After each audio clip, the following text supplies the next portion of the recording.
બનાસકાંઠાની વાત કરી લઈએ કે જ્યાં બનાસ નદીના પટમાં નર્મદાનું પાણી છોડાયું। કાંકરેજના ટોટાણા નજીકથી નર્મદા મુખ્ય કેનાલમાંથી પાણી છોડવામાં આવ્યું હોવાની વિગત છે।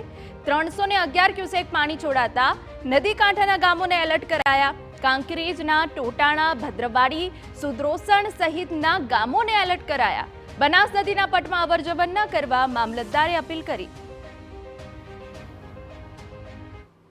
आज रोज टोटाणा एस्केपथी आगळना गामो एटले के टोटाणा, भद्रेवाड़ी, सोहनपुरा, सुद्रोसण अने आसपासना गामो छे ए बधाने अमे जाण करेली छे, चेतवणी आपी छे अने आपना माध्यमथी आसपासना तमाम जे विस्तारो जे नर्मदा केनाल आसपासना विस्तारो छे ए बधाने अमे एक जाण करवा मांगीए छीए के आगामी समयमां पण नर्मदा केनालमां ज्यारे पाणीनो प्रवाह वधी शके एम छे तो केनाल विस्तार आसपासना विस्तारो तेमज जे एस्केप छे एना नीचाणवासमां लोको बिनजरूरी रीते अवरजवर न करे अने पोतानुं ध्यान राखे ए माटे सौने विनंती।